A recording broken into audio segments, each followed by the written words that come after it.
against what he was teaching. So it's kind of, let's say, extreme.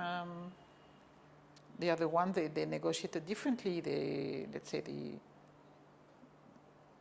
each artist has its own processes of subjectivation, and maybe the other one then differently. But I'm sure when we would look at the Ramkin-Carbide, all of it, so including the all small sculptures, smaller ones he did in Shantiniketan, I'm sure that you find very interesting things.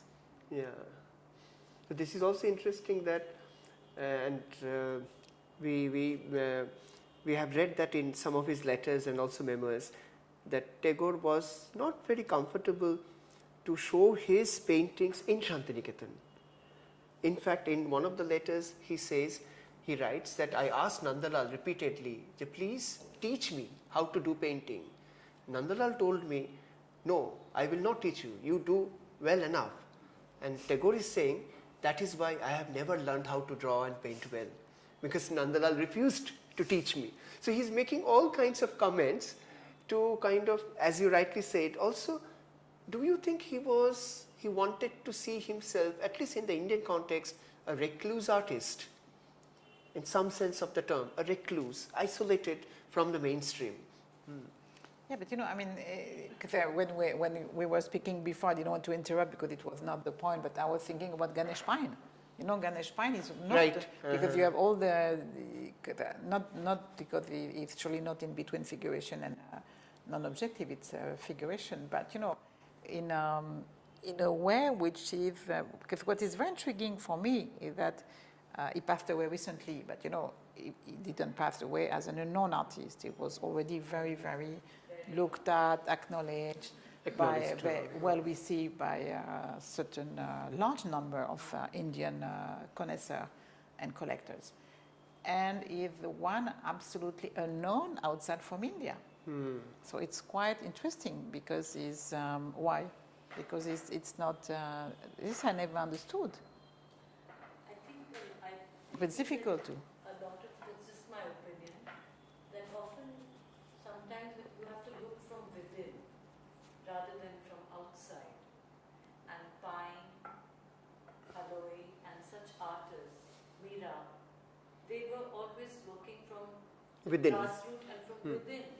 And when you talk about universal, it didn't matter, though they knew everything. But when you look at Ganesh Pine, without knowing, is Indian, you will pay attention to very strange figures. You might think it's a very onirical work. You will, after a few ones, not the very early ones, but after when you go towards the mature works, palimpsest, very, very strong palimpsestic, not only the figures, the elements, but because you have certain non-objective elements in Pine. Sometimes you have an element you can't, it's like in a puzzle, you don't know if it's a mineral, if it's vegetal, if it's enlarged part of human body. It's where you have a certain number of, let's say, non-identified object. Correct. You have the materiality of it. It's very, very strange. You don't know if it's because it's a very, very complicated technique, and even cooking. It's paper, but it's a technique which is sometimes it's on canvas. But when it's on canvas, it's a technique normally you use more on paper. So you have this kind of transportation of a specific techniques and set of effects into material which is not used for that normally, and so on and so forth. So it's really, and of course, very superficial because it's surrealist, but surrealist, anything a little bit surprising in Europe is surrealist. So to the point it doesn't make any sense anymore. For me, apart a few very early works which were answering to certain kind of question, but it's there is nothing. Maybe it doesn't look enough. It doesn't look enough Indian for outside. Paradoxically, Yeah. maybe. But Ganesh Pine, talking about the cultural psyche, I personally find so much of similarity between Ganesh Pine's works in terms of the content and modern Bengali poetry, which he was reading. Even Jogen Chaudhary talks about, like Jibanananda Das, Intensively. one example.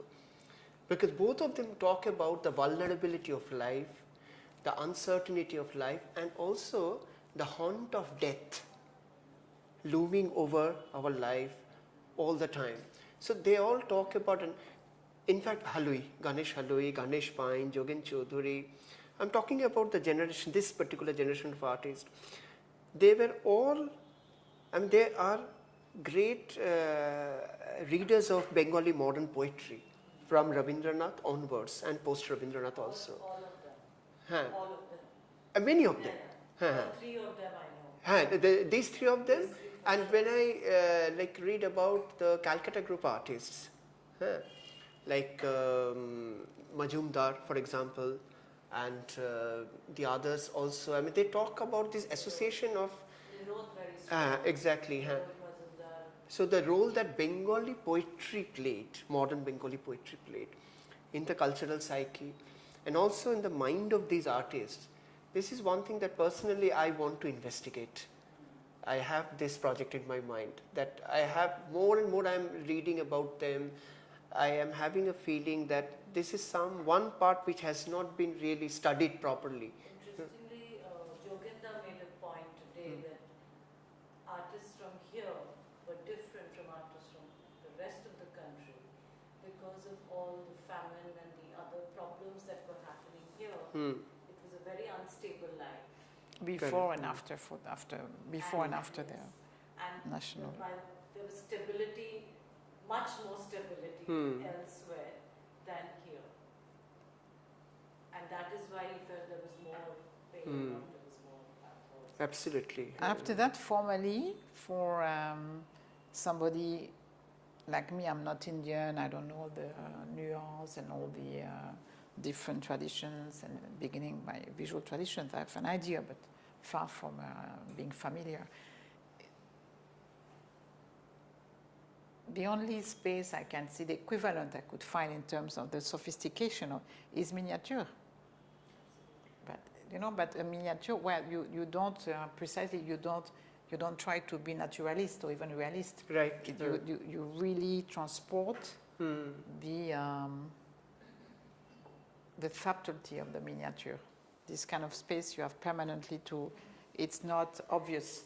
Absolutely. You have to build it. For me, it's the only, not only because of this relatively small format, but it's a kind of, when you begin to look at the image, and maybe the palimpsestic aspect is his way of dealing with the more spatial construction in the classical miniature. Even if it's difficult to speak classical, because between the early Mughal and Panahari and the late miniature, you have a lot of time. So, it's like if we would say classical painting in Europe is from the 16th century up to the 19th. Right, yeah. You have many, many different moments in miniature. So it's a little bit excessive to essentialize. Because Ashok Kumar Das, Exactly. who's an authority on miniature, Oh, yeah. He lives in Shantiniketan now, and he has written very seminal books on Mughal miniature particularly. And right now, just 3 days back, I received one book. I just bought it from Ahmedabad Museum, the Kasturbai Dalpatbhai Museum. A very recent book written by Professor Ratan Parimu, my teacher in Baroda. And that book contains more than 500 miniature drawings from Ahmedabad collection, first time published. Which I'll tell you belong to Abanindranath. Originally, it's a Tagore collection. It belonged to Abanindranath, that's, and then Gaganendranath sold it because they could not keep, they needed money. And They sold it to Ahmedabad. They sold it But the all of it, all of which it. is All 500 which is, and this All book. of it. And it is a remarkable collection. Remarkable collection. But what I wanted to come to was Ashok Kumar Das's position on abstraction through miniatures. I don't think he has written much on that, because Ashok Kumar Das is primarily a historian where he puts all the miniature, the works, the evidence, the history in perspective. He doesn't really talk about the formal aspects, but he's very good at identifying the figures, even the birds and the animals and the places. Because true, there were many things happening in the formal aspect. Exactly. Right? Family one with, but back to here, there is. I didn't read the text, but I'm very curious about the text by Mr. Karl. The last name, I'm sure I don't say it well, Karl, but Karl, it's easy. I guess his father loved Karl Marx, but Karl Kalandavala or the. Karl Khandelwal, yeah. Who wrote on Panahari, and I'm very curious because it's very close friend of Amrita Shergill. Because you have some which are amazing in Mumbai. Too much light on this poor miniature, much too much light. I suffered a lot, but not really. No, it's wonderful. Thank you so No, much. because but to be continued because we had. But I think it's yeah. We can go on and on. I'd like to know your view on how you would position. Say, we know how to position, but how would you position Ganesha?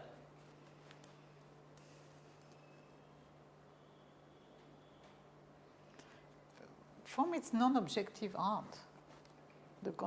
And it's a work. It's interesting because between what we saw in Kiranadad and what I saw here, which are very recent, all recent Absolutely. works, you see like kind of artists with, on one end, with the same problematics, you can say changed, and with slightly different solutions. And what I could say, but this is maybe not answering to your question because it's not a detail, but it was not your question. Those we saw with natural pigment have something different. But he's still using natural pigment. Here. No, he only uses natural pigment. But he also told me that he uses some gouache colors, imported When colors. he washes, all his pigments are natural pigments. Here, in this box also. Oh, yes. The colors are powder colors, which he mixes with gum arabica. So Not naturally extracted, not vegetable colors. Yes, vegetable colors, but they come in ready-made boxes. But the They are vegetable. ready-made colors which come in boxes now. Acha.